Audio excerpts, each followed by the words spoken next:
श्रीमान राहुल गांधी जी ने फिर से इलेक्शन कमीशन को प्रहार किया है और एक एनजीओ ने बनाया हुआ कुछ प्रेजेंटेशन को फिर से दोहराया है।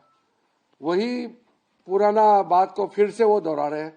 मकसद इलेक्शन कमीशन को अटैक करना था।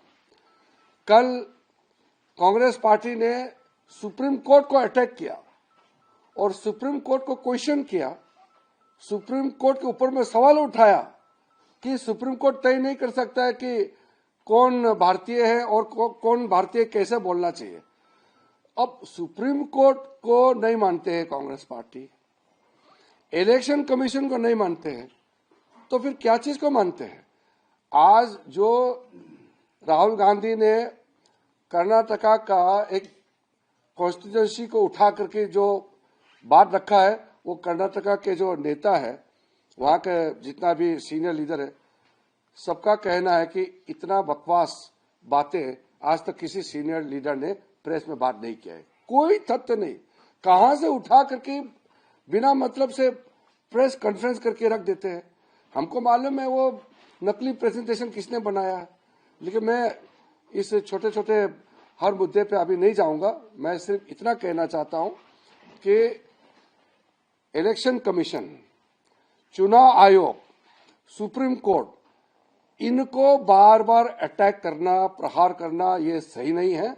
मैं मानता हूं कि अगर आप इलेक्शन कमीशन ऑफ इंडिया को अटैक करता है और सुप्रीम कोर्ट और हाई कोर्ट या जुडिशरी को अटैक करता है, तो आप सीधा सीधा लोकतंत्र को ही हमला कर रहा है।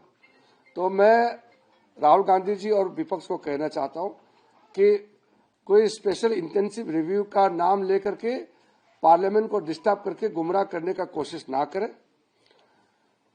पार्लियामेंट में वही मुद्दा चर्चा में ला सकता है जो नियम परमिट करता है। हमने बार बार कहा है कि डिस्कशन करने के लिए, डिबेट एंड डिस्कशन पार्लियामेंट में हम खुले मन से हमेशा तैयार है, लेकिन ऐसा चीज को लेकर के डिस्कशन करना चाहता है जो ना रूल परमिट करता है, ना पुराना हमारा व्यवस्था में इसका कोई हम उदाहरण दे सकता है। मैंने रूल्स भी कल पढ़ के बताया कि क्यों एसआईआर को हम पार्लियामेंट में चर्चा नहीं कर सकता है। इलेक्शन कमीशन को अगर हम यहां में घसीट के लेके आएंगे तो चुनाव कौन करवाएंगे? अगर भारत सरकार ने चुनाव सुधार का कोई कानून बना रहा है तो फिर हम चर्चा कर सकते हैं। ये चुनाव सुधार का कानून से कोई संबंधित नहीं है। ये तो इलेक्टोरल रोल को सही तरीके से उसको सिस्टमेटिक बनाने के लिए चुनाव आयोग का इंडिपेंडेंट एक्सरसाइज है।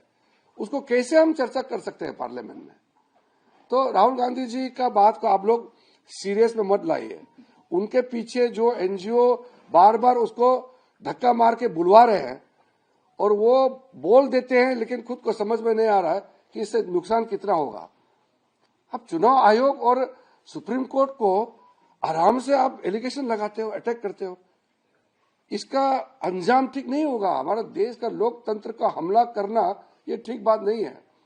मैं पार्लियामेंट्री अफेयर्स मंत्री के हिसाब से उन तक हम पहुंचते हैं। हम अपोजिशन लीडर से हम लगातार संपर्क करते हैं और बदले में क्या है, पार्लियामेंट डिस्टर्ब करते रहते हैं और अनाप शनाप बयान देते रहते हैं।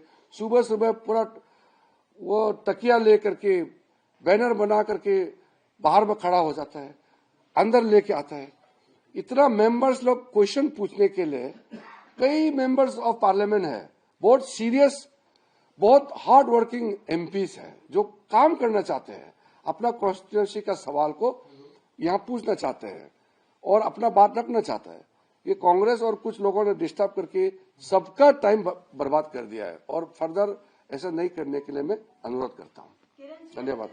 Is the government going to engage the opposition to build a consensus on vice president candidate?